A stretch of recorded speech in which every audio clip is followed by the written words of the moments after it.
Hey everybody, Eagle Run 23 here. Have a bit of a different video for you here today, but I have a question for you. I need you to hop down in the comments and answer this question for me. When did you take your red pill? What were the circumstances around that? What was the time frame of that? How long has it been? For me, it was coming up on around 20 years ago, and it was early 2000s, and there was a lot going on, and I feel like I was able to kind of come across a few things that just led me to believe that I do want to see how far the rabbit hole goes. Now, this has led to several things, up to where I am now, that not always has been the easiest thing. I feel like once you know some things, it kind of makes you a little cynical as to many aspects of your life. And I don't believe I'm wrong by thinking that many of you are in that same boat. There's a couple of terms that I want to make sure that you know what they are before we can continue into this. And then I have a little graphic here that I'm going to show you. I need to make sure that you know what a civil war is. What is the definition of a civil war? And it refers to the violent conflict between organized groups within a country that are fighting over control of the government, one side's separatist goals, or some divisive government policy. You need to know what that is. Next term for you, ESG, environmental social governance. There's a score that goes along with this, and I think some of you have heard a little bit about this with some of the things that have been going on with some of these large companies and the items that they're choosing to promote, and sometimes the boycotts and the long-term effects of that have also been pretty played out here in the last couple of weeks. These scores are directly tied to funding. And then, of course, we very much know that politics and money, they pretty much go hand in hand. Now, many of you are in the same boat as me, where we were raised and educated so that we are in this vertical financial system where we go to school, we go to college, we learn a trade, we get a job, we save a little bit, buy a house, buy a car, get married, have kids, this vertical financial system. Now, many of us know that this financial system is not for us. It is to benefit the banks. The banks make money off of our money that we're trying to save so that one day we can have some sort of measly retirement. These percentages go out here and there, and ultimately we get a little bit back while they're making money in 3 different ways off of our money in their bank. It's not lost on me that our forefathers said that the central bank was a larger threat to humanity than a standing army. It's very clear why that was said. They got it way back then. We don't get it today, and we're maybe suffering some of those consequences. Moving forward, we already know this from our politicians. They really don't care about us, and they really don't even care about general populace human rights. Constitution doesn't matter, rights don't matter, and humans, the sentiment of us, don't really matter. They're playing a larger game. Meanwhile, we're spinning around here on the bottom. It was probably about 10 years ago when I first came across the word polarization. I've used this term several times, and I've been saying it to my family. And here recently, I was talking with my parents and some other family members. We were talking about the polarization of America. One of the things about polarization, and the question that I often ask, and I've even asked this on our podcast a few times, how do we as a people return from the polarization that we're facing in our society? No one has a good answer for that. I don't have a good answer for that. In fact, I'm willing to say that it's probably not possible to return from the polarization. Back to this vertical financial system that we were talking about, we're kind of set up to where we're supposed to, get a job, pay our taxes, pay our bills, drink a beer on the weekend, and that's just supposed to continue on. And then, at the end of the road, you may have a little bit left over for retirement.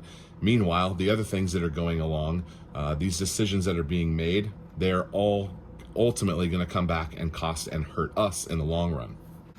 So I printed out this little graph for you. This is a large cycle of empires. It talks about the rise and the decline and how it is a cyclical situation.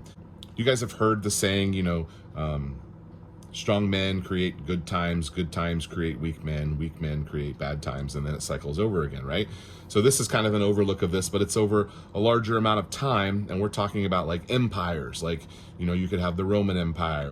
Mostly we're talking about America right now. So we've been on the rise for a good long time, and I believe that we are on the bottom side of the top. And so on the rise, we have peace and prosperity and productive growth. There's the wealth gap begins to expand and ultimately reach its top. Income rises. It says competitors are copying. There's overstretches. And then when we're down here in the decline, which is where we are now, we're headed down this way. We're looking at financial bust, economic downturn, printing money and credit, revolution and wars, debt, political restructuring, and then ultimately you start over with what they're calling a new world order, where you start over and then you go back over here again and you ride the roller coaster all over again.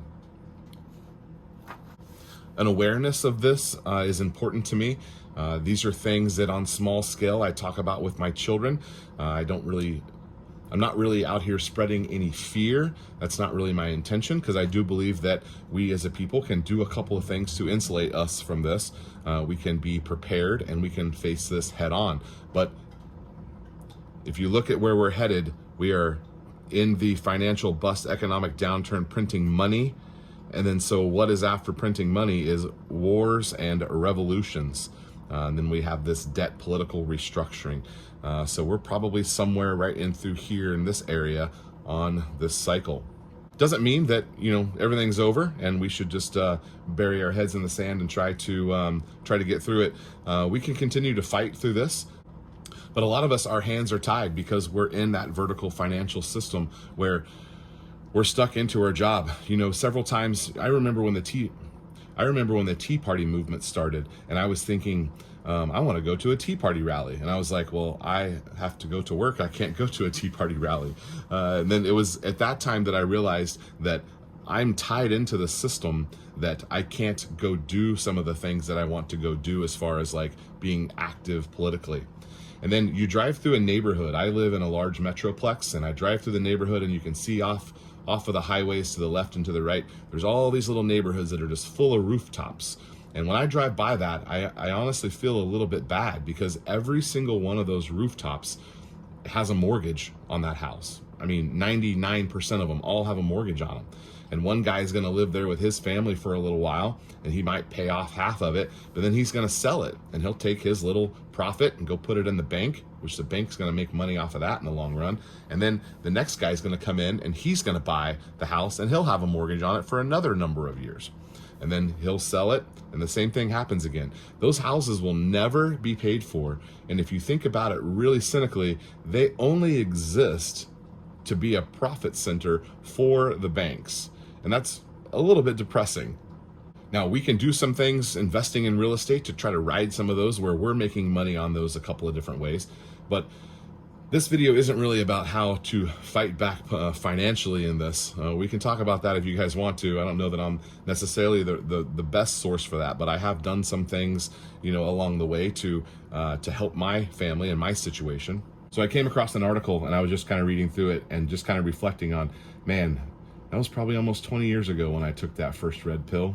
And some of those conspiracy theories back then, man, now we know that they weren't conspiracy theories. And actually, a lot of people probably owe me an apology because I wonder if they are able to think back and like, hey, man, Eagle Run 23, he told me about that like 20 years ago.